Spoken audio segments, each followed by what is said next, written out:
Hadirin yang berbahagia, Menteri Luar Negeri Republik Indonesia, Ibu Retno LP Marsudi, tiba di tempat acara.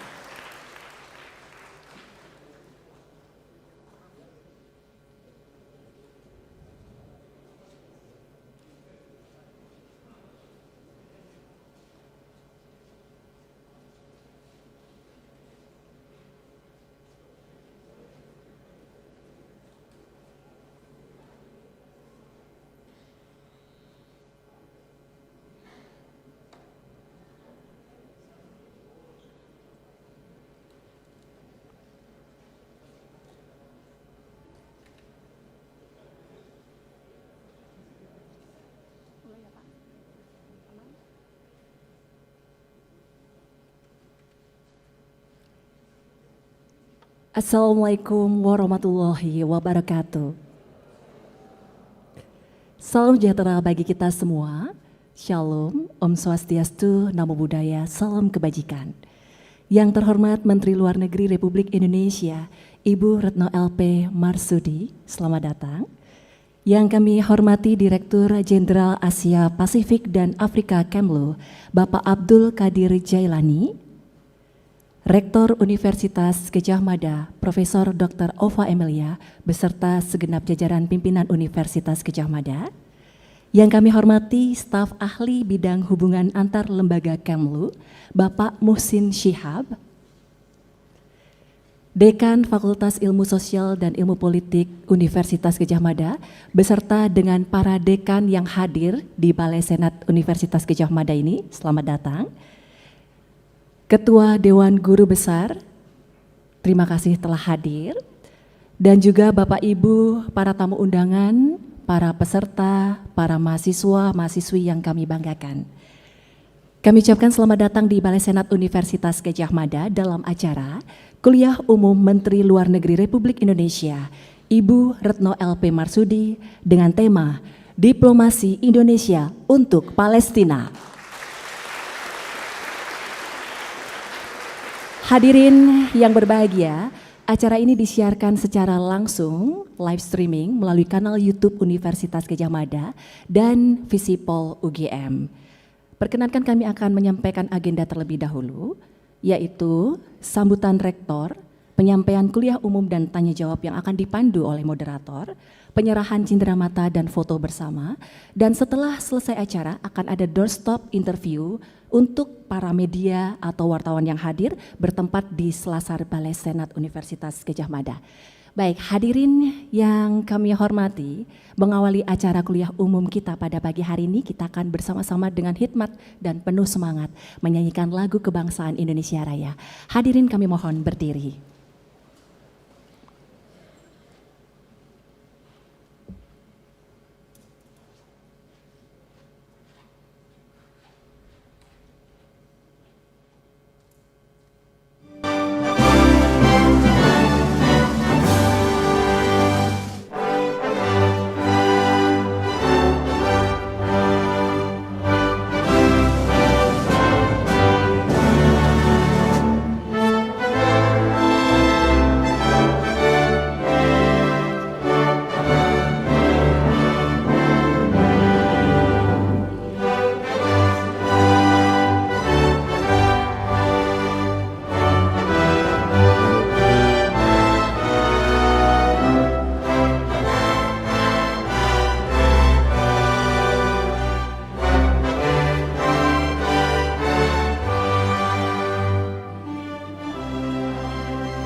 disilahkan duduk kembali.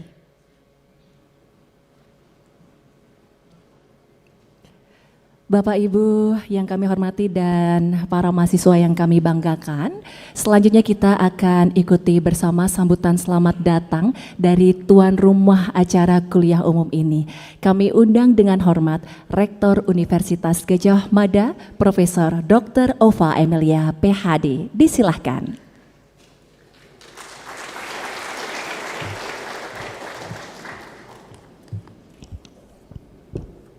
Terima kasih. Bismillahirrahmanirrahim.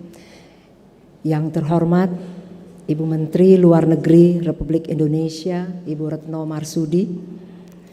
Yang saya hormati Direktur Jenderal Asia Pasifik dan Afrika Bapak Abdul Qadir Jailani. Staf Ahli Menteri Luar Negeri Bidang Hubungan Antar Lembaga Bapak Muhsin Syihab, beserta segenap jajaran Kementerian Luar Negeri. Bapak Ibu Dekan dan wabil khusus ini Bapak Dekan Fakultas Ilmu Sosial dan Politik, Bapak Ibu pimpinan unit kerja di lingkungan UGM, para mahasiswa yang kami cintai dan tamu undangan yang berbahagia. Assalamualaikum warahmatullahi wabarakatuh. Salam sejahtera untuk kita semuanya. Selamat pagi. Om Swastiastu, Namo Buddhaya, salam kebajikan. Puji syukur kehadirat Allah Subhanahu wa Ta'ala kita panjatkan atas nikmat sehat, nikmat kesempatan hingga pada pagi hari ini kita semua dapat menghadiri sebuah acara yang sangat penting, sebuah kuliah umum dari Ibu Menteri Luar Negeri Republik Indonesia yang kita banggakan bersama, dengan tema yang sangat penting untuk kita semuanya, diplomasi Indonesia untuk Palestina. Saya atas nama pimpinan Universitas Gadjah Mada mengucapkan selamat datang kepada Ibu Menteri Luar Negeri Republik Indonesia beserta seluruh jajaran, dan merupakan kebahagiaan bagi Universitas Gadjah Mada bisa menyelenggarakan kegiatan kuliah umum di pagi hari ini. Karena hari ini kita semua tahu, kita akan mendengarkan secara langsung dari first hand resources Ibu Menteri Luar Negeri mengenai gambaran yang lebih komprehensif tentang peran dan upaya pemerintah Indonesia selama ini, baik secara individual maupun kolektif, serta tantangan yang dihadapi dalam memperjuangkan perdamaian di Palestina. Kita semua tahu Ibu Retno Marsudi merupakan Menteri Luar Negeri perempuan pertama di Indonesia yang memiliki track record luar biasa di kancah internasional. Kiprah beliau dalam memperjuangkan perdamaian di Palestina tentu sudah tidak kita ragukan lagi. Seperti menyerukan kepada Mahkamah Internasional untuk menyatakan okupasi Israel di Palestina adalah aksi ilegal. Itu adalah pidato beliau di hadapan International Court of Justice di Den Haag. Mendukung implementasi resolusi 2728 yang memuat isu gencatan senjata. Mendukung keanggotaan penuh Palestina di PBB. Mendukung upaya untuk menyelamatkan lembaga bantuan dan pekerjaan PBB untuk pengungsi Palestina di Timur Dekat dalam membantu pengungsi Palestina. Serta melakukan aksi walkout saat Dubes Israel berpidato di PBB, di mana aksi ini viral di media nasional maupun internasional. Jadi kiprah beliau tidak perlu diragukan lagi, mendapat apresiasi global, salah satunya dengan menerima penghargaan dari negara-negara Arab atas konsistensi beliau dalam mendukung Palestina. Hadirin yang saya hormati, prinsip penghargaan atas hak kemerdekaan setiap bangsa dan menghargai kemanusiaan bisa dikatakan menjadi dasar pijakan prinsip kebijakan Indonesia dalam memberikan dukungan terhadap perdamaian di Palestina. Penyelesaian agresi kekerasan di Palestina tentu saja membutuhkan dukungan dan komitmen kuat bagi setiap bangsa dengan membangun kolaborasi dan jejaring kekuatan sosial di tingkat global. Ibu dan Bapak yang saya hormati, akhir kata, saya menyambut baik penyelenggaraan kuliah ini dan semoga kuliah ini bermanfaat dan mampu menjadi ruang diskusi publik untuk memberikan masukan kepada pemerintah Indonesia mengenai solusi yang bisa ditawarkan untuk mengatasi tragedi kemanusiaan di Palestina. Saya akhiri dengan sebuah pantun pendek. Baru kemarin Jumat, sekarang sudah Senin. Kurang keras deh cakepnya. Baru kemarin Jumat, sekarang sudah Senin. Ayo ke Balai Senat, duduk manis, mendengar dengan rajin. Terima kasih. Wassalamualaikum warahmatullahi wabarakatuh. Om Santi Santi Santi Om. Namo Buddhaya. Terima kasih kami ucapkan kepada Rektor Universitas Gadjah Mada yang telah menyampaikan sambutan selamat datang untuk kita semua. Bapak Ibu hadirin yang berbahagia, selanjutnya kita akan segera ikuti bersama kuliah umum Menteri Luar Negeri Republik Indonesia, Diplomasi Indonesia untuk Palestina. Namun sebelumnya saya akan memperkenalkan terlebih dahulu moderator yang akan memandu sesi kuliah umum ini. Beliau adalah Dr. Andes Muhadi Sugiono, MA.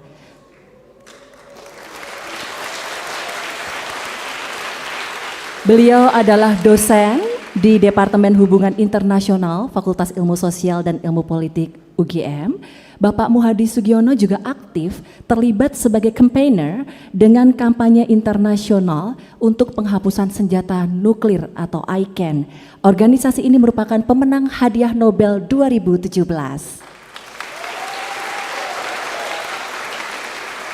Berikutnya kuliah umum saya serahkan sepenuhnya kepada moderator, kurang lebih 45 menit hingga pukul 11.15. Kami sambut dengan tepuk tangan yang meriah Dr. Andes Muhadi Sugiono, MA.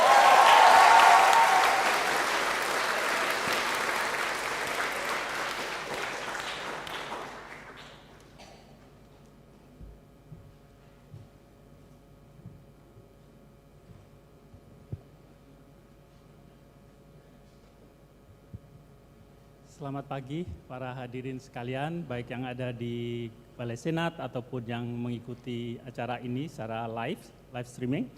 Hari ini kita akan mendengarkan satu kuliah umum dari Ibu Retno.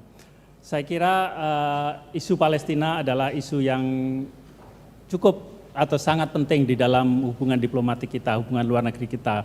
Dia akan selalu ada di dalam setiap diplomasi yang dilakukan oleh pemerintah Indonesia, tetapi belakangan ini dengan perkembangan yang terjadi sejak bulan Oktober yang lalu, Ibu Retno menjadi sangat-sangat sibuk dengan urusan itu dan ini menunjukkan komitmen yang sangat besar. Saya ingat awal tahun ini Ibu Retno bahkan menyampaikan satu pernyataan yang menurut saya sangat mencerminkan apa yang dilakukan oleh pemerintah Indonesia dan terutama Bu Retno, yakni bahwa kita sangat konsisten dalam mendukung Palestina.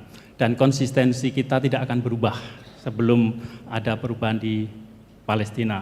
Dan kita berbeda dengan banyak negara yang tadi Bu Retno juga sudah sempat sampaikan juga, yang secara pragmatis kemudian mengubah haluan politik dalam kaitannya dengan Palestina dan kita tidak tergoda untuk itu, kita tetap konsisten.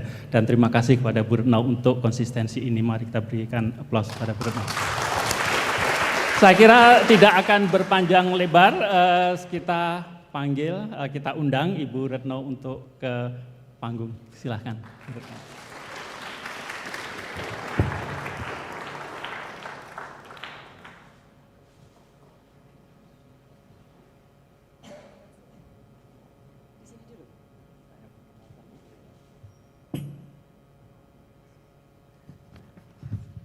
Terima kasih Ibu Retno. Sebelum kita mendengarkan kuliah umum beliau, saya kira ada baiknya kita mengenal lebih dekat siapa Ibu Retno ini gitu ya. Kebetulan saya masih sempat berkuliah bersama dengan Ibu Retno meskipun saya kira IP-nya jauh lebih tinggi Ibu Retno ya.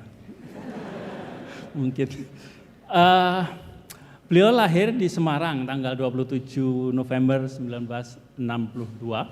Dan seperti Ibu Rektor tadi sampaikan, Bu Retno adalah Menteri Luar Negeri wanita yang pertama yang di Indonesia yang dilantik pada tanggal 27 Oktober 2014. Beliau mengambil S1 di Universitas Gadjah Mada di Departemen Ilmu Hubungan Internasional, waktu itu masih bernama jurusan HI ya Bu, dan lulus tahun 1985. Beliau juga mengambil beberapa program studi, antara lain Undang-Undang Uni Eropa di Hoogste Hogesland di Den Haag dan studi hak asasi manusia di Universitas Oslo. Beliau menikah dengan Bapak Agus Marsudi, alumni UGM juga ini, ya, di Penggo di seberang jalan dari Visipol. Secara karir, Ibu Retno ini menapak karir sejak tahun 1986, segera setelah lulus dari UGM. Karena tadi beliau juga cerita bahwa Bu Retno itu diinden oleh Kementerian Luar Negeri. Jadi sebelum lulus sudah direkrut, diijon. Ini salah satu ijon yang tidak kita hindari ya, kita suka sekali. Beliau menjabat Menteri Luar Negeri sejak 2014 sampai sekarang, kemudian pernah menjadi Duta Besar untuk Kerajaan Belanda tahun 2012 sampai 2014, Direktur Jenderal Amerika dan Eropa tahun 2008 sampai 2012.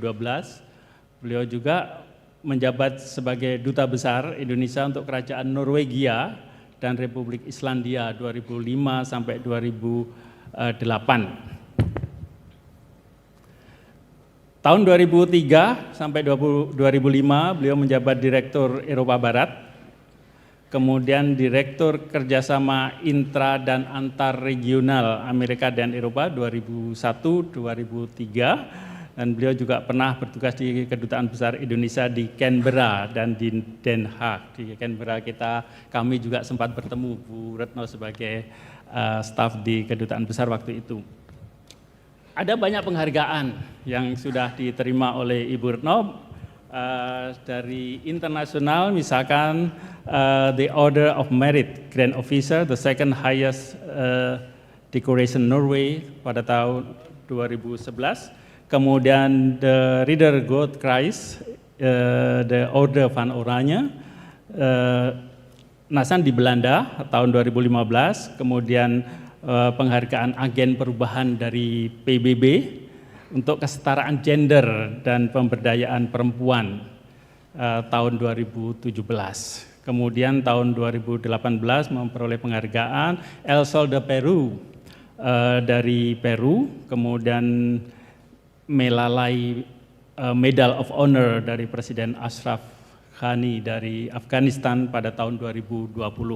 Ada banyak penghargaan juga yang diterima dari dalam negeri yang saya bisa sebutkan di sini. Ada penghargaan perlindungan buruh migran dari Serikat Buruh Migran Indonesia tahun 2017, kemudian brevet kehormatan Hiu Kencana dari Kepala Staf Angkatan Laut pada tahun 2018, Il Style Award 2018 kategori Outstanding Achievement tahun 2018, kemudian penghargaan tokoh publik terbaik dari iNews Indonesia Award tahun 2018,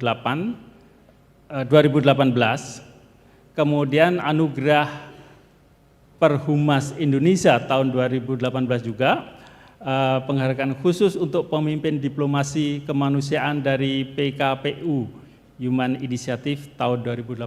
Tahun 2018 banyak sekali penghargaannya. 2019 memperoleh Indonesia Award dari iNews TV, kemudian People of the Year Award dari Metro TV 2020, kemudian Corporate Lifetime Achievement tahun 2020, Public Leader Award Berita 1 Media Holdings tahun 2021, brevet kehormatan hidrooceanografi dari Kepala Staf Angkatan Laut 2021, juga 2 kali dari Angkatan Laut, Ibu. Kemudian tahun 2001 juga The Most Popular Leader in Social Media, wow. 2021. Saya kira masih banyak hal yang bisa disampaikan, tetapi kita akan segera mendengarkan saja. Berita cerita tentang beliau akan masih banyak bisa dilihat di berbagai media. Tidak menunggu waktu lama lagi, kita undang Ibu Retno untuk menyampaikan kuliah umumnya. Mari kita beri aplaus yang sangat meriah. Terima kasih.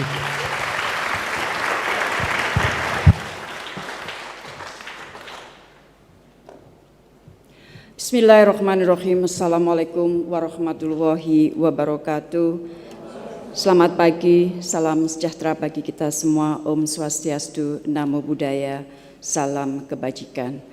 Yang sangat saya hormati Profesor Ova Emilia, Rektor Universitas Gadjah Mada, pimpinan Universitas, para dekan, tentunya Pak Dekan FISIP, Sivitas Akademika UGM, teman-teman mahasiswa yang sangat saya banggakan, baik yang berada di Balai Senat ini maupun yang mengikuti secara streaming.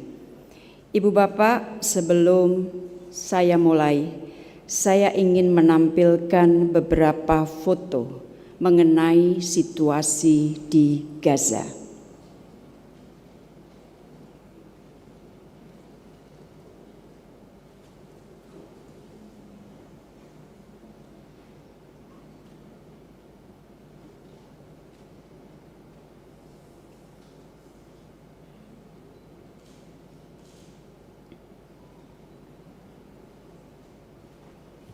Ibu Bapak yang saya hormati, All Eyes on Rafah itu sebenarnya adalah judul yang saya pilih, Diplomasi Indonesia untuk Palestina, All Eyes on Rafah. Dan yang saya tayangkan tadi adalah sekilas gambaran Gaza saat ini, sebuah tragedi kemanusiaan yang tidak dapat terbayangkan dan tidak dapat diterima sama sekali. Kekejaman demi kekejaman terus dilakukan oleh Israel terhadap bangsa Palestina. Namun sebelum melanjutkan, saya ingin mengucapkan terima kasih dahulu kepada UGM yang telah menjadi tuan rumah dari kuliah umum pada hari ini. Dan ini juga kuliah terbuka, tidak saja terbuka bagi para mahasiswa UGM, tetapi juga bagi para mahasiswa lainnya. And for me personally, I'm always glad to be back to my home, Yogyakarta. Teman-teman yang saya hormati, topik kuliah umum ini akan menyoroti dua hal.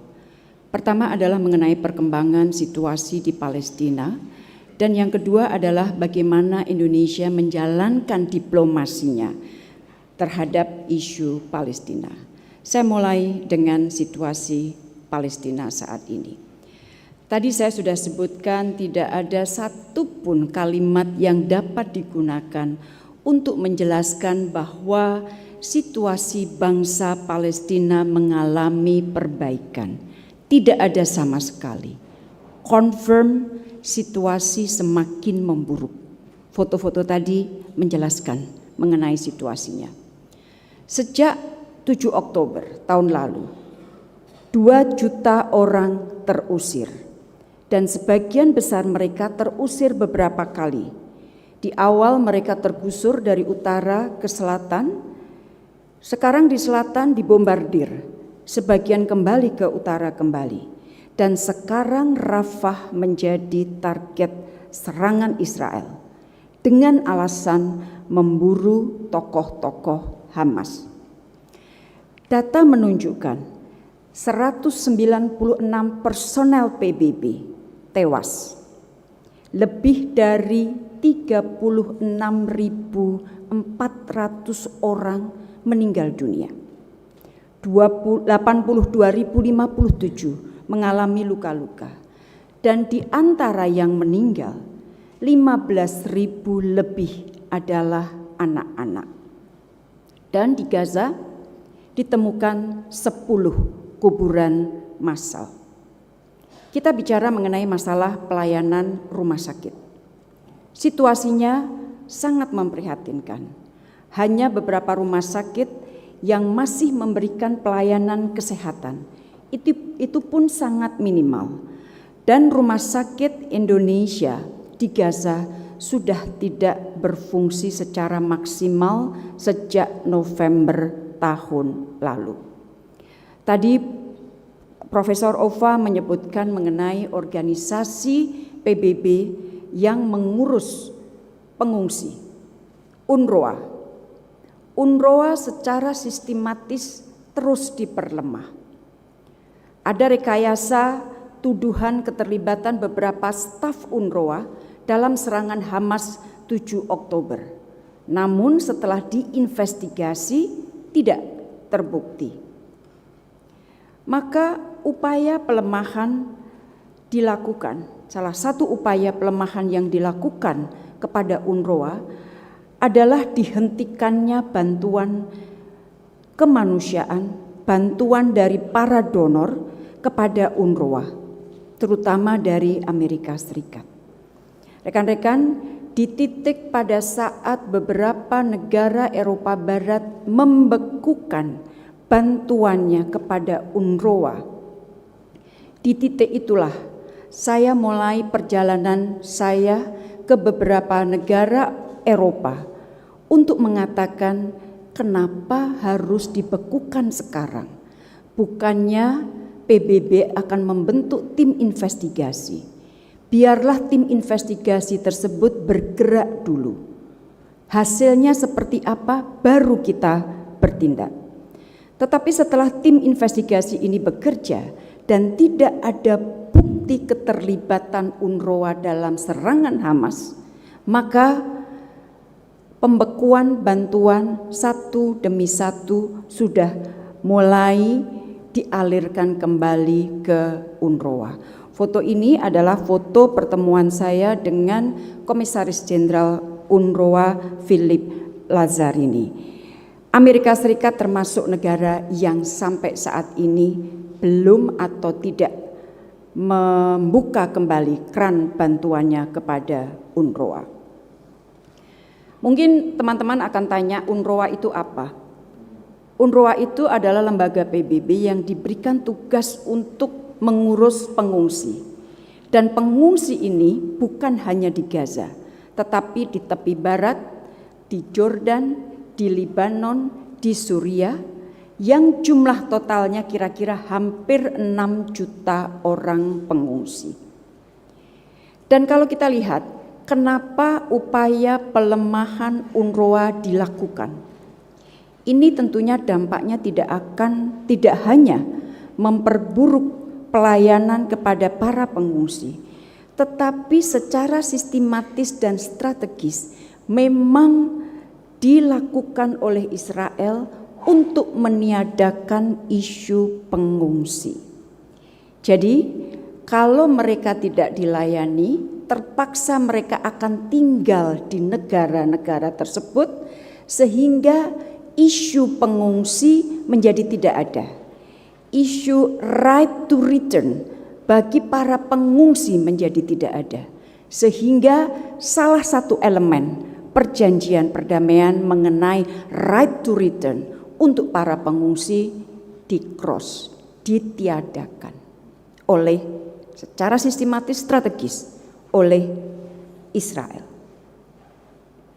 Nah, inilah sebenarnya tujuan strategis Israel, meniadakan isu right to return bagi jutaan pengungsi Palestina yang tersebar tidak hanya di Jordan tetapi juga di Suriah dan Libanon. Nah, saya ingin masuk lebih jauh mengenai situasi. Teman-teman tentunya mendengar mengenai two-state solution. Di dalam beberapa kali pernyataan, Perdana Menteri Netanyahu sudah mengatakan bahwa two-state solution sudah tidak ada. Apa maknanya? Berarti Palestina memang akan terus dihabisi, sehingga mimpi untuk memiliki negara menjadi tidak ada, dan tidak ada lagi two-state solution. Yang ada adalah one-state solution. Yang berarti nggak ada itu Palestina, habis.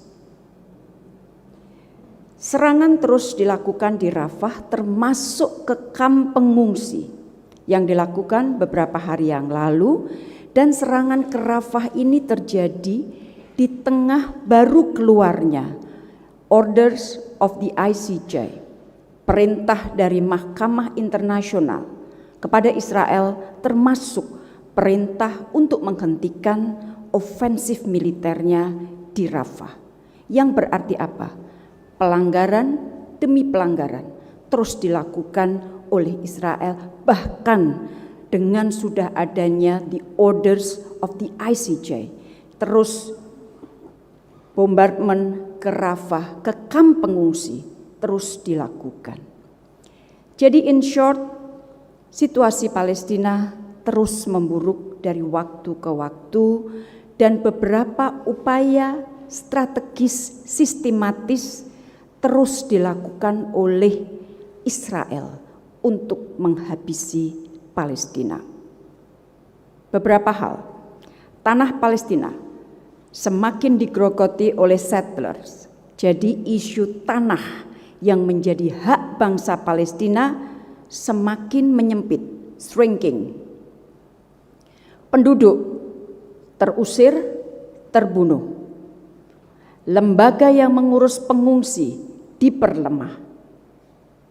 Pengungsi, cita-cita dari Israel tidak akan kembali ke tanah mereka. Two-state solution sudah mulai digaungkan, bukan menjadi the only visible solution. Keanggotaan Palestina di PBB terus diveto, dan ada upaya sistematis dari Israel dan teman-temannya untuk terus melakukan lobby, penekanan, pressure kepada negara-negara Muslim untuk mulai memikirkan pembukaan normalisasi hubungan dengan Israel.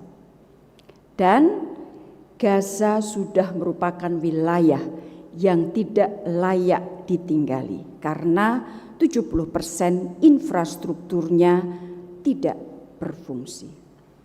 Saya ingin mengquote apa yang dikatakan oleh UNDP. The level of destruction in Gaza has not been seen since the World War II. We have not seen anything like this since 1945. That intensity in such a short time and the massive scale of destruction. More than 70% of all housing has been destroyed, and about 37 million tons debris needs to be removed. Sebagai perbandingan, dia mengatakan by comparison, during 2014 Israel-Hamas war in Gaza, about 2.4 million tons of debris were removed. Jadi kalau perang 2014, debrisnya, apa sisa-sisa puing-puing, itu 2,4 juta ton, maka sekarang perang yang sekarang sudah 37 juta ton. Ini hanya untuk menunjukkan betapa masifnya kerusakan yang diakibatkan oleh Israel.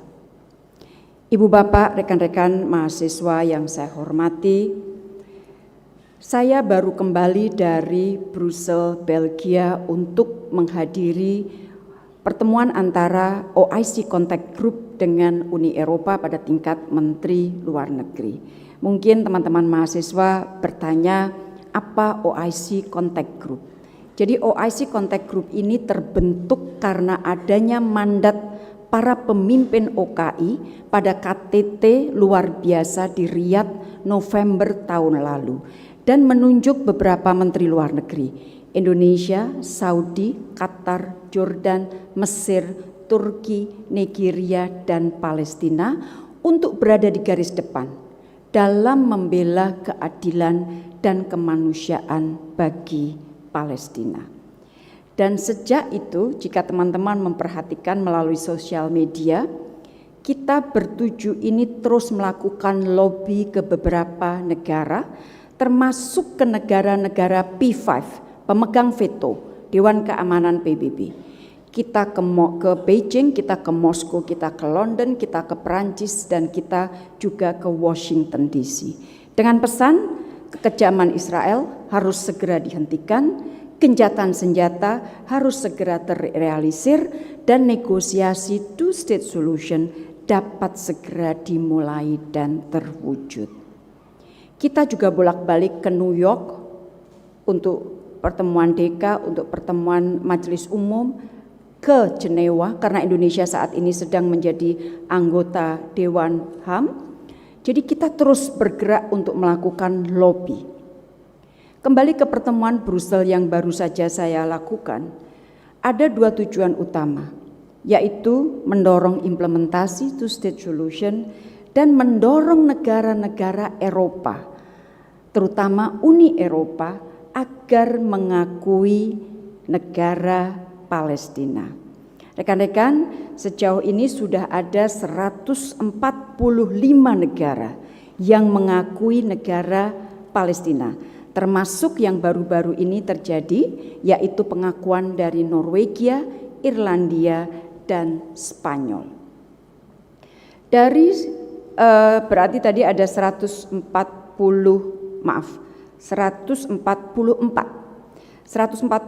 dari 193 anggota PBB, yang berarti masih ada 49 negara yang belum mengakui negara Palestina. Most of them are Western countries, termasuk Amerika Serikat, Australia, dan negara-negara Eropa. Dan Indonesia adalah salah satu negara yang mengakui Palestina sejak tahun 1988 bersama lebih 80 negara lainnya, setelah pada 15 November 1988 Yasser Arafat memproklamirkan Palestina sebagai negara. Jadi misi saya pada saat saya berada di Brussel adalah melakukan appeal agar mereka dapat mempertimbangkan untuk mengakui Palestina sesegera mungkin.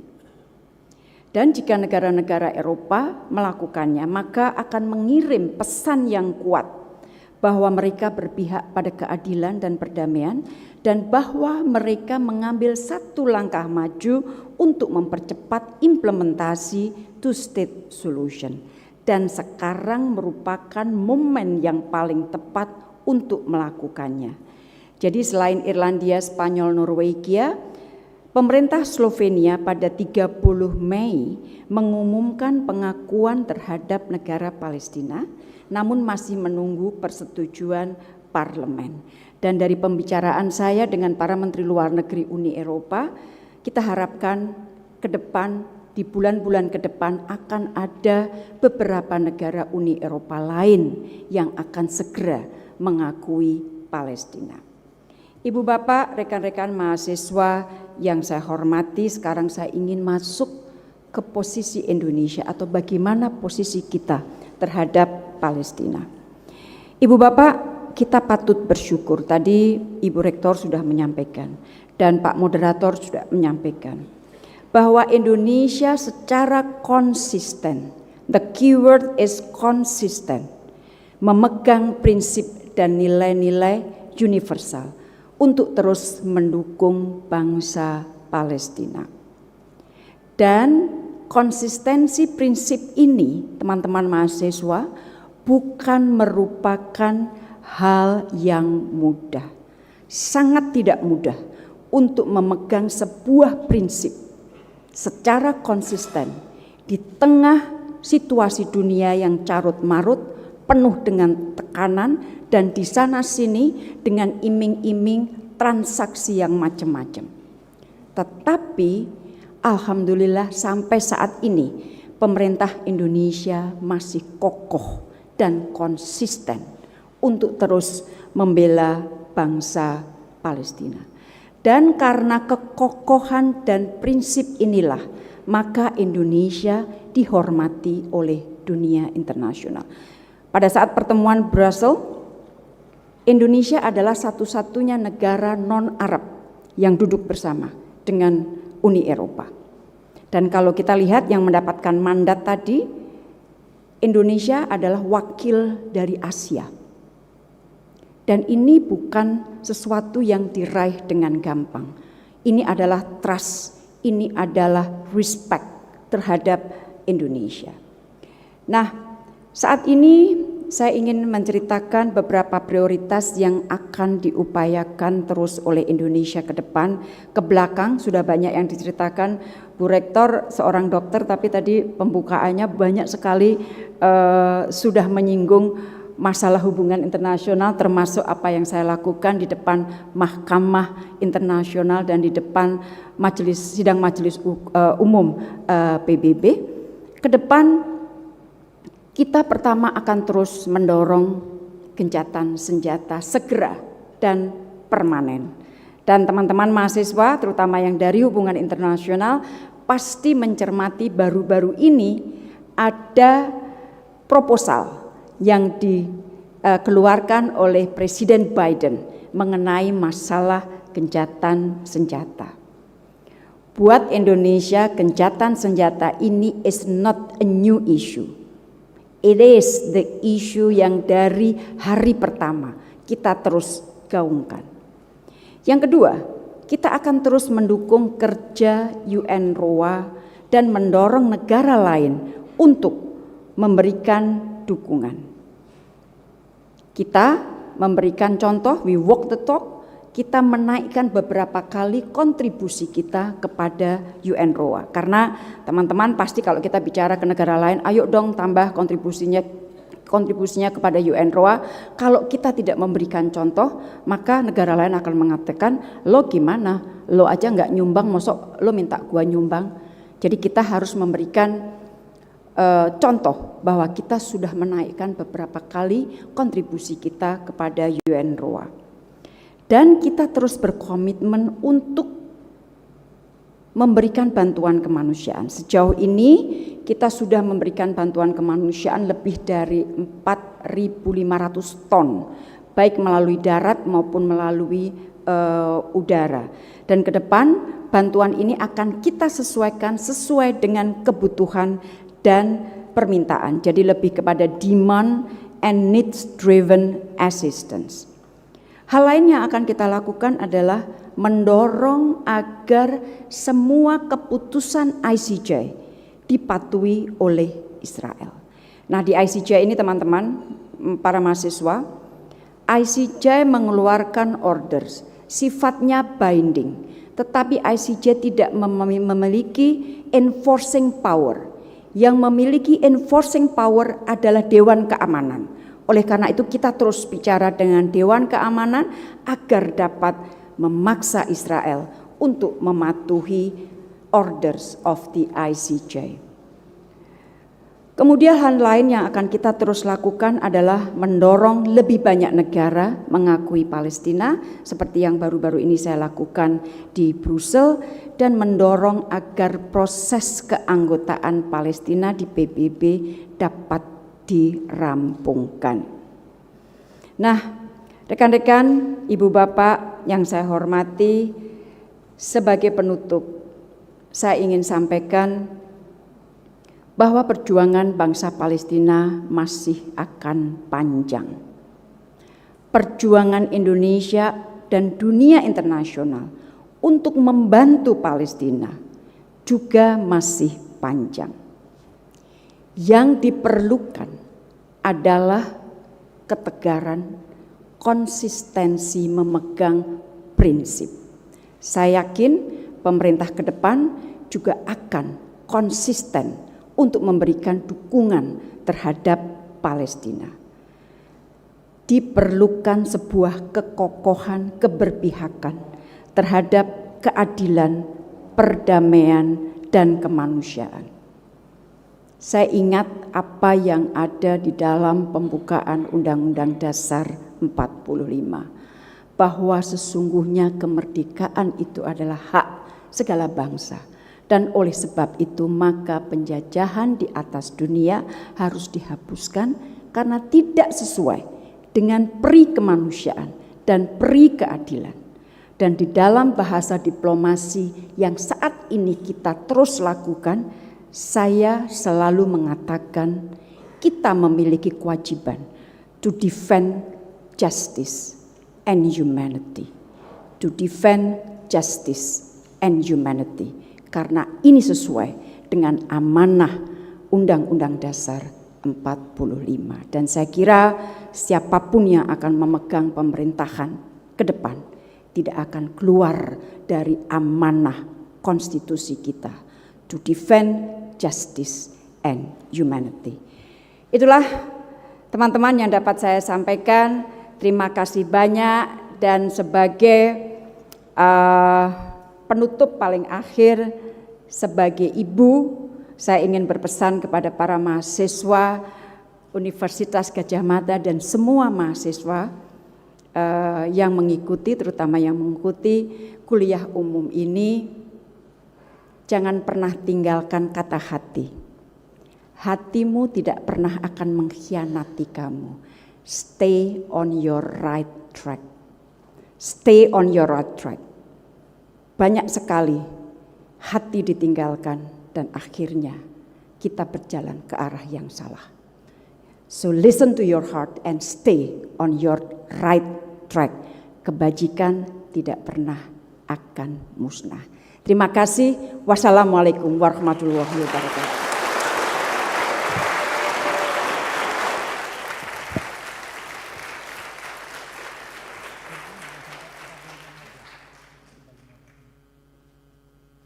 Terima kasih Bu Retno, satu pemaparan yang sangat mencerahkan dan juga sangat memberikan semangat bagi kita untuk tetap secara konsisten mendukung perjuangan Palestina.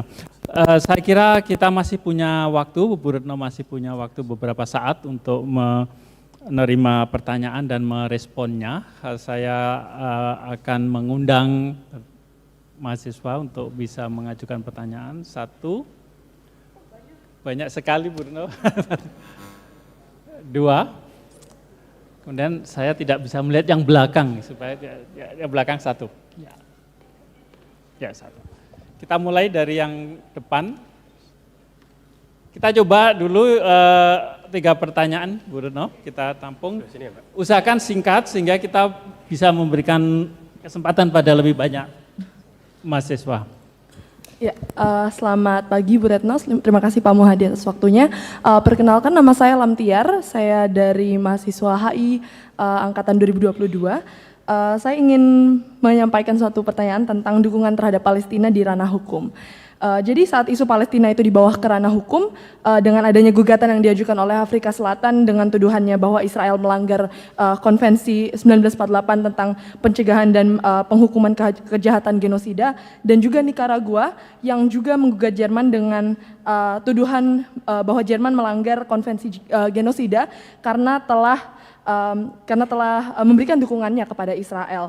Indonesia berpartisipasi dengan memberikan kemudian pandangan hukum terhadap hal ini di Mahkamah Internasional atau ICJ. Ibu Menlu juga menyampaikan pandangan lisan pemerintah Indonesia pada tanggal 23 Februari 2024. Tetapi Indonesia kemudian tidak bisa melakukan gugatan pada Israel sebagaimana yang dilakukan oleh Afrika Selatan karena Indonesia bukan negara pihak dalam Genocide Convention. Dalam perkembangannya pada tanggal 20 Mei 2024, Jaksa Pengadilan Kriminal Internasional atau ICC secara resmi mengajukan surat penangkapan atas Benjamin Netanyahu dan Menteri Pertahanan Israel yaitu Yoav Gallant. Tetapi perkembangan baru ini tidak memiliki implikasi serius bagi Indonesia karena Indonesia kemudian belum meratifikasi Statuta Roma. Menurut Ibu Menlu, apakah keterbatasan Indonesia untuk mendukung Palestina di ranah hukum seperti dalam kedua kasus di atas akan mendorong pemerintah Indonesia untuk menandatangani konvensi genosida atau meratifikasi Statuta Roma? Terima kasih.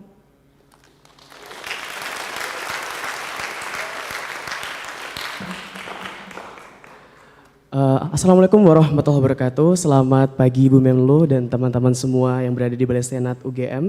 Perkenalkan, nama saya Aji Bagus Pamungkas. Saya adalah mahasiswa semester 2 Departemen Politik dan Pemerintahan Visipol UGM. Terima kasih atas kesempatannya Mas Moderator. Di sini kita tahu bahwasanya tadi sudah disebutkan Ibu Menlu bahwasanya kita akan mengalami transisi pemerintahan di Oktober nanti. Dan saya rasa mungkin akan ada pergantian menteri dan lain sebagainya yang akan terjadi di kabinet nanti. Dan saya ingin menanyakan, tadi sebenarnya sudah disinggung oleh Ibu Menlu, apakah masih akan tetap konsisten Indonesia dalam mendukung perdamaian Indonesia? Kalau semisal nanti Ibu Menlu sudah tidak menjadi Menlu, apakah Ibu masih tetap ingin menyuarakan kemerdekaan Palestina ini? Tapi saya sangat berharap bahwasanya ceasefire dan lain sebagainya itu akan selesai konfliknya sebelum masa jabatan Ibu Menlu berakhir. Dan yang terakhir saya ingin mengucapkan, from the river to the sea, Palestine will be free. Thank you. Wassalamualaikum warahmatullahi wabarakatuh.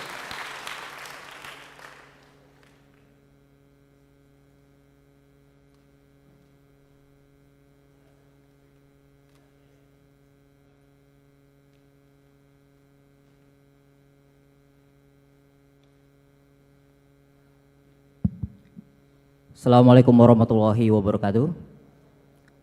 Perkenalkan, nama saya Raden Zika Agifari dari Program Studi Ilmu Hubungan Internasional UPN Veteran Yogyakarta. Pertama-tama terima kasih atas kesempatan dari Bapak Moderator. Pertanyaan saya kepada Bu Retno, hari Sabtu kemarin dalam forum The International Institute for Strategic Studies di Singapura, Pak Menhan, Pak Prabowo menyatakan bahwa Indonesia siap untuk mengirimkan pasukan penjaga perdamaian ke wilayah Gaza, Palestina jika diperlukan dan diminta oleh Perserikatan Bangsa-Bangsa, Bu. Nah, pernyataan Pak Prabowo juga ini direspon langsung oleh TNI yang menyatakan TNI itu siap untuk melaksanakan operasi perdamaian di bawah Perserikatan Bangsa-Bangsa.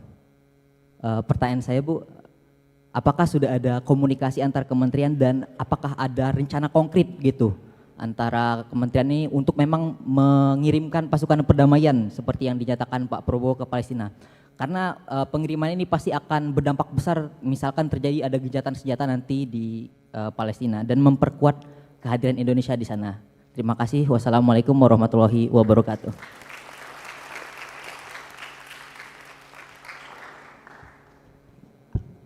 Pertanyaannya bagus-bagus banget. Jadi ini menunjukkan bahwa mahasiswa-mahasiswa kita itu bolehlah.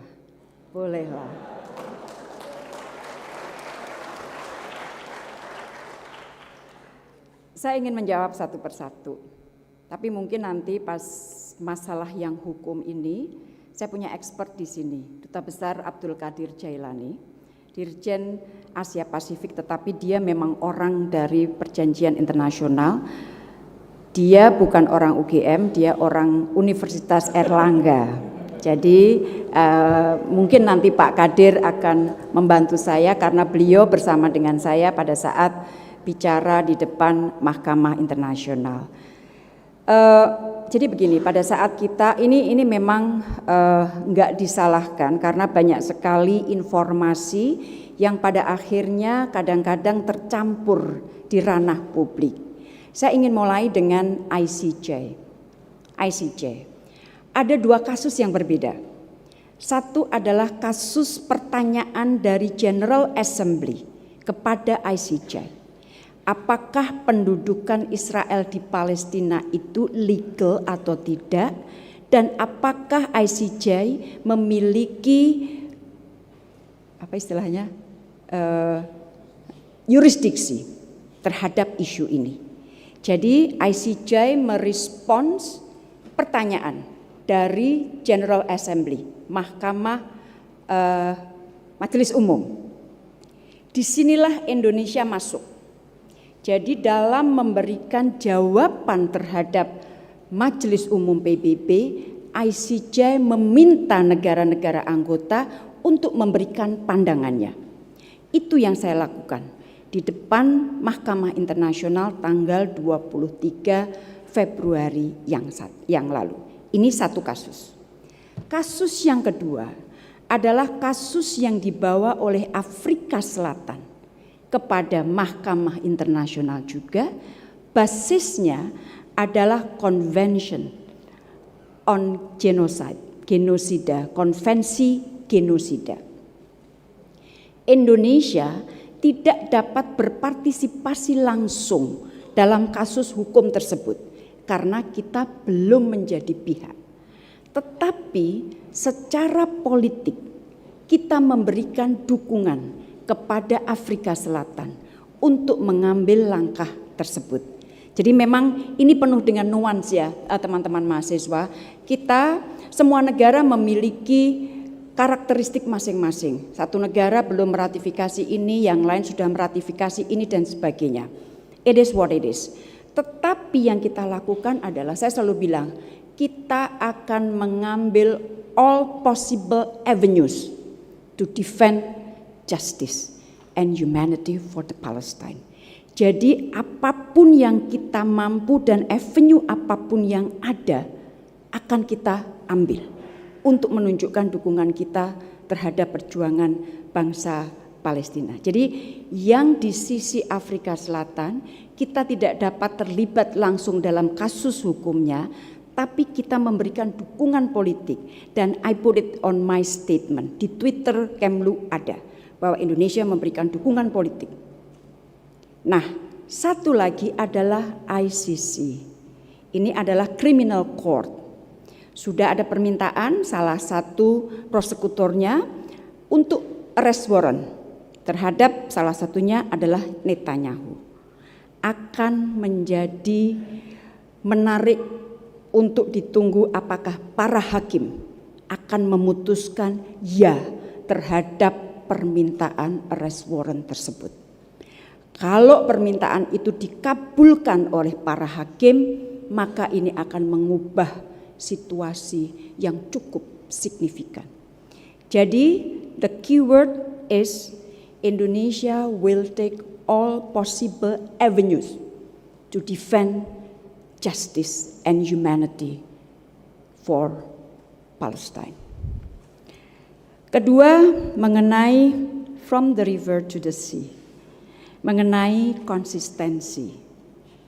Apakah pemerintah-pemerintah mendatang akan konsisten untuk membela Palestina? Saya kira iya. Karena apa?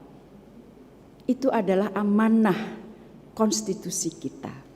Dan saya kira tidak ada satu pemerintahan pun yang akan berani untuk menyimpang dari konstitusi.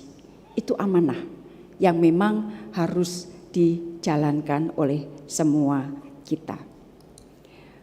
Pertanyaan yang ketiga mengenai pasukan penjaga perdamaian di bawah PBB. Di bawah PBB-nya jangan dihilangkan ya. Jadi teman-teman, Indonesia adalah satu dari kontributor terbesar pasukan perdamaian di bawah PBB. Dan terutama selama 10 tahun ini kita berhasil juga meningkatkan jumlah peacekeepers perempuannya. Karena ternyata di lapangan keperluan hadirnya peacekeepers perempuan itu ternyata banyak sekali. Dan jumlah kita semakin meningkat. Nah, yang dimaksud oleh Pak Prabowo adalah tentunya kalau ceasefire sudah dapat terwujud the day after, apabila PBB memutuskan untuk mengirim pasukan perdamaiannya, maka Indonesia siap untuk mengirimkannya. Sama dengan pada saat PBB memutuskan untuk mengirim pasukan perdamaian misalnya di Sudan Selatan, di Libanon, di tempat lain. Jadi keywordnya adalah apabila PBB memutuskan untuk mengirim pasukan perdamaian, maka Indonesia akan siap untuk berkontribusi. Dan ini bukan hal yang pertama kali dilakukan Indonesia, sudah di beberapa tempat kita mengirim pasukan perdamaian dan terbukti we are among the largest contributors untuk pasukan perdamaian, dan ini juga sejalan dengan konstitusi kita, ikut menjaga perdamaian dunia. Jadi itu saya kira masih ada mungkin 1-2 pertanyaan karena antusiasme. Saya kira 2 pertanyaan ya Bu. Biar kelihatan tinggi naik kursi.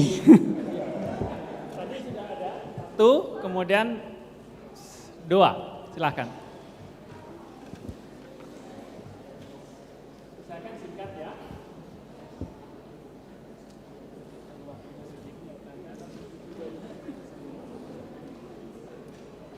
Selamat pagi Ibu Retno, selamat pagi Pak Muhadi, terima kasih untuk kesempatannya. Perkenalkan, nama saya Sati, saya dari Ilmu Hubungan Internasional Angkatan 23 UGM. Bu, saya ingin bertanya mengenai dukungan Indonesia terhadap Palestina. Indonesia telah menunjukkan konsistensi dalam mendukung kemerdekaan Palestina dengan Ibu Menlu mengungkapkan dukungan yang tegas. Namun, berita tentang pembelian spyware mata-mata oleh Indonesia yang digunakan di lembaga keamanan muncul sebagai kontradiksi terhadap kebijakan ini. Laporan investigasi Amnesty International mengungkapkan Indonesia mengimpor dan menyebar produk spyware invasif. Bagaimana Ibu Menlu dapat menjelaskan kontradiksi dalam kebijakan Indonesia terkait dengan Israel dan Palestina? Apakah tidak ada koordinasi antara lembaga terhadap kebijakannya menyangkut Israel dan Palestina, konkretnya untuk menyelaraskan dukungan terhadap Palestina kepentingan-kepentingan lain yang terkait dengan Israel? Terima kasih, Bu.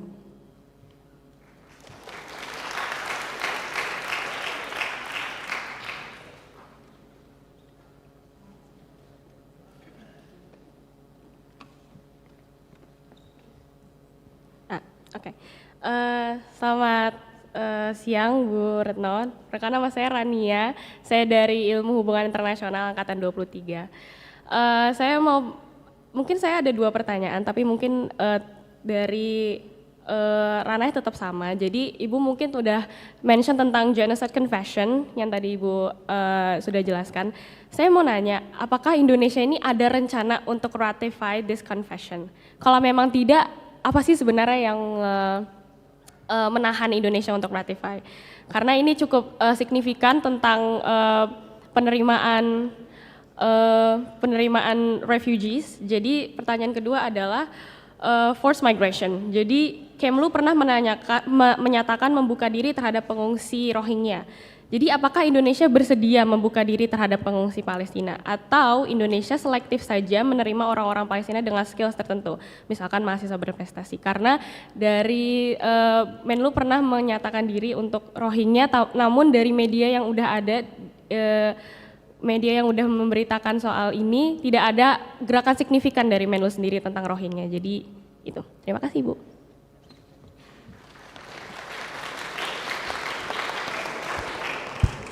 Dua penanya perempuan angkatan 2003 itu berarti masih muda sekali ya. Masih muda sekali. So you are under 20 maybe. Ya, benar. Umurnya sepertiga umurku. Menunjukkan how old I am. Pertama mengenai masalah konsistensi. Ini memang pertanyaan yang banyak ditanyakan kepada saya. Setiap kali kita melakukan nanti nggak lama kemudian pasti ada berita bahwa Indonesia begono, Indonesia begini, Indonesia begitu. Saya selalu mengatakan, jangan teman-teman, jangan kemudian kita bisa atau kita menjadi teraduk oleh mereka, oleh orang yang membuat berita tersebut. Saya tidak usah sampaikan siapa yang membuat, negara mana yang membuat berita tersebut. Tetapi selalu ada. Pada saat kita melakukan langkah tegas konsistensi kita, pasti ada splitteran berita bahwa Indonesia begini, Indonesia begitu, tetapi tidak pernah jelas ada datanya. Misalnya, ada orang yang mengontak negara ini untuk dada. Pada saat kita bilang, oke, tell me siapa, selesai. Jadi, my message is, yang terkait dengan hubungan internasional, hubungan luar negeri, dan ini by law diatur, adalah tanggung jawabnya di Kementerian Luar Negeri. Jadi gampangnya just look at the position of Kementerian Luar Negeri, karena by law kita diberi tanggung jawab sebagai koordinator hubungan luar negeri. Itu nomor satu. Nomor dua, lagi mungkin Pak Kadir nanti bisa menambahkan, mengenai Genosida Convention. Teman-teman, Rania, untuk meratifikasi sebuah konvensi, prosesnya banyak. Kalau pertanyaannya apakah kita mulai membahas, sudah dibahas, tapi belum ada kesepakatan nasional. Bahasanya adalah belum ada kesepakatan nasional bahwa kita saat ini dapat meratifikasi konvensi genosida. Untuk meratifikasi sebuah konvensi, pertimbangannya sangat komprehensif. Kita lihat kepentingan nasional kita, dari A sampai Z, dari barat sampai ke timur. Semua kepentingan nasional dipertimbangkan untuk sampai pada satu titik, ya, ada keperluan bagi kita untuk meratifikasi konvensi ini. Jadi kita belum ada kesepakatan nasional mengenai ratifikasi ini. Mengenai refugee, jadi begini, kita bukan juga menjadi negara pihak dari konvensi yang mengatur masalah refugee. Tetapi yang kita lakukan sudah melebihi negara pihak konvensi tersebut. Kita membantu para refugee berdasarkan azas kemanusiaan, dan itu sangat jelas kita sampaikan. Jadi kita menampung secara sementara, tidak permanen, berdasarkan alasan kemanusiaan. Dan teman-teman kan mungkin belum mendapatkan informasi bahwa karena yang terekspos baru-baru ini kan hanya yang dari Rohingya, di mana dari kapan-kapan kita sudah sangat terlibat untuk membantu pengungsi Rohingya, bukan hanya pengungsi yang kemudian tiba di Indonesia, tetapi pengungsi yang berada di Cox's Bazar di Bangladesh pun kita bantu. Dan saya pribadi 2 kali saya sudah mengunjungi kamp pengungsi Cox's Bazar di Bangladesh. Nah, selain Rohingya, kita ini sudah menjadi tuan rumah sementara dari ribuan pengungsi. Jadi ini tidak terekspos karena sudah lama mereka ada di sini. Irak, Iran, Afghanistan, Palestina ada di tanah kita. Tetapi karena yang bertubi-tubi kemarin hanya Rohingya, as if bahwa kita hanya menjadi tuan rumah dari pengungsi Rohingya. Tapi sebenarnya tidak, teman-teman. Jadi sekali lagi, dengan alasan kemanusiaan, maka Indonesia menerima secara sementara pengungsi-pengungsi yang memang harus dibantu. Kalau untuk kasus Rohingya, sebagian mereka mengalami distress di laut yang memang harus dibantu. Tetapi yang kita harus pikirkan juga adalah ternyata para pengungsi tersebut itu adalah orang-orang yang sudah berasal dari Cox's Bazar, dari pengungsian di Bangladesh dan sudah terdaftar sebagai pengungsi di UNHCR Bangladesh. We call it the second movement. Dan mereka menjadi korban dari trafficking in person. Jadi orang sudah menderita ternyata oleh kelompok kriminal perdagangan manusia, diperdagangkan lagi. Jadi mereka harus membayar sekian ribu US dollar, sekian ratus US dollar dengan janji mereka akan diangkut. Biasanya janjinya adalah akan diangkut ke Malaysia melalui Indonesia. Jadi ini melibatkan perdagangan manusia. Kelompok perdagangan manusia, oleh karena itu kita juga mengadres isunya.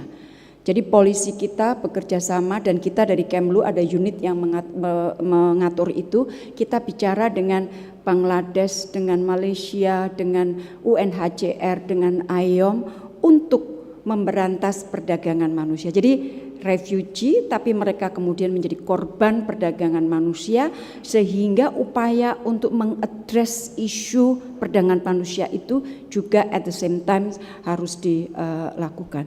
Pak Duta Besar Abdul Qadir Jalani, apakah ada yang mau ditambahkan mengenai konvensi? Sudah ikut harus ngomong loh.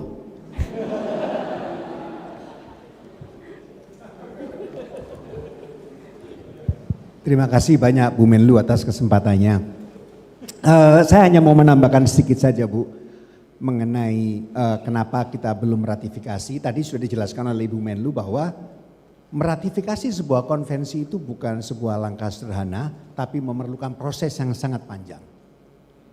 Saya ambil contoh mengenai ratifikasi terhadap Statuta Roma. Statuta Roma sudah masuk dalam rancangan aksi hak asasi manusia nasional semenjak tahun 2009. Namun sampai sekarang for some reasons kita belum bisa menuntaskan karena kita harus melihat dari berbagai aspeknya. Kita harus melihat aspek politik, aspek hukum dan sebagainya. Kita mengetahui ya, ratifikasi konvensi ini bukan masalah gagah-gagahan, tapi kita harus mempertimbangkannya. Khusus mengenai Statuta Roma yang ingin saya tambahkan, sekarang kan ada arrest warrant. Ini merupakan langkah bagus karena selama ini Mahkamah Pidana Internasional atau ICC seringkali dikritik, dianggap kurang imparsial. Di mana yang menjadi terdakwa itu selalu orang-orang dari negara Afrika. Nah, hari ini cukup berbeda. Oleh karena menurut saya kita semua menunggu bagaimana ICC dapat sangat independen dalam menjalankan tugasnya. Kalau ditanyakan apa yang dapat Indonesia lakukan, ya Indonesia nggak boleh ngapa-ngapain. Ini kan lembaga pengadilan independen. Jadi seidealnya semua negara tidak boleh ikut campur. Itu idealnya. Dan yang terakhir adalah apakah kenyataan bahwa Indonesia belum menjadi pihak kepada Convention Genocide maupun Rome Statute akan menghalangi kita dukungan kita terhadap Palestina? Sama sekali tidak. Buktinya tanpa kita menjadi pihak, Ibu Retno sudah melakukan banyak hal. Terima kasih.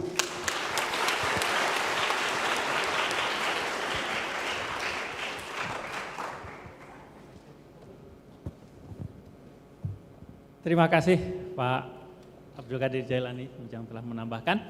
Saya kira sayang sekali ya waktunya kita tidak punya waktu lebih banyak lagi. Bu Retno ada agenda lain juga yang harus dilakukan. Meskipun masih banyak terlihat sebenarnya yang ingin mengajukan pertanyaan, tetapi mungkin ini tandanya Bu Retno akan datang lagi dan kita akan bertemu lagi. Saya kira terima kasih kita ucapkan kepada Bu Retno atas kesediaannya memberikan kuliah umum dan semoga apa yang disampaikan betul-betul menginspirasi kita dan tetap menjaga konsistensi kita untuk mendukung perjuangan rakyat Palestina. Sekian, mohon maaf kalau ada kekurangan dan kesalahan. Terima kasih sekali lagi Bu Retno. Mari kita berikan aplaus yang sangat tinggi kepada Bu Retno. Terima kasih juga untuk moderator kita, Bapak Muhadi Sugiono yang sudah memandu acara kuliah umum ini. Sekali lagi kami ucapkan terima kasih kepada Ibu Menteri yang sudah berkenan menjadi pemateri juga dalam kuliah umum ini. Dan sebagai tanda terima kasih dari Universitas Gadjah Mada akan diserahkan cindera mata oleh Rektor Universitas Gadjah Mada, Profesor Dr. Ova Emilia kepada Ibu Menteri. Kami mohon untuk hadir ke depan panggung.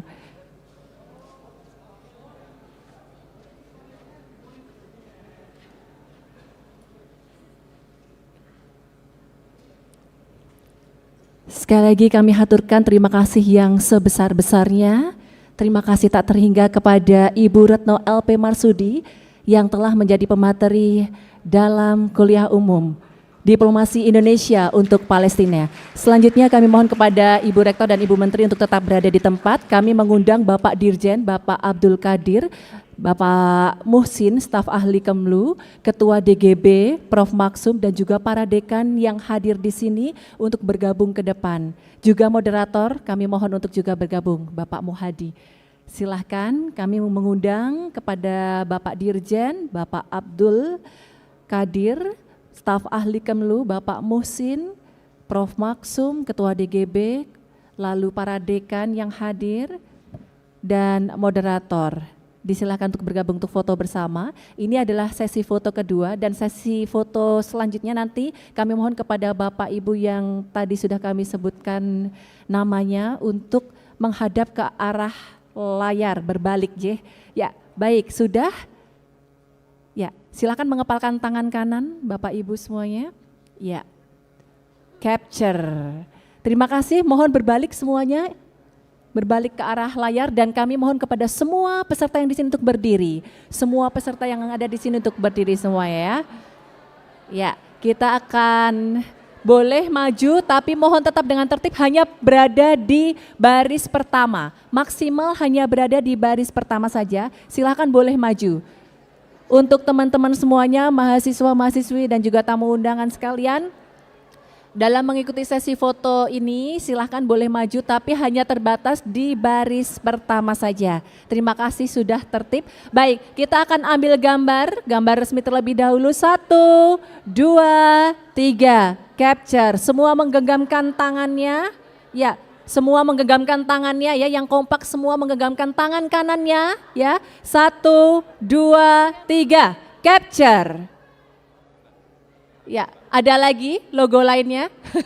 Boleh, sudah cukup ya. Baik, dengan demikian maka berakhir sudah acara public lecture Diplomasi Indonesia untuk Palestina bersama dengan Ibu Menteri Luar Negeri Republik Indonesia. Kami ucapkan terima kasih banyak atas kehadiran Bapak Ibu para tamu undangan, kehadiran dan partisipasi aktif dari teman-teman semua, para mahasiswa-mahasiswi dari berbagai universitas, dan kami mohon untuk selanjutnya ketika meninggalkan tempat acara ini silahkan melewati pintu Selasar Utara.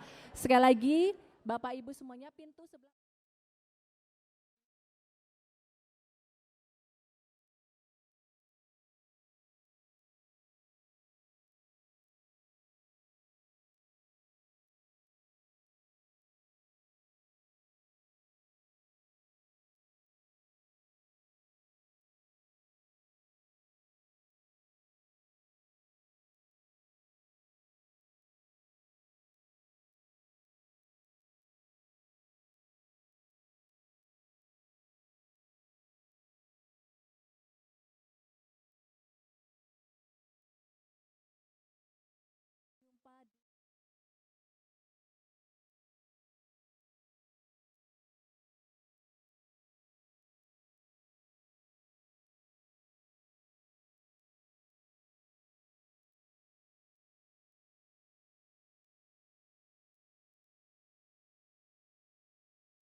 Jelajahi cara baru mendapatkan informasi. Download Metro TV Extend sekarang.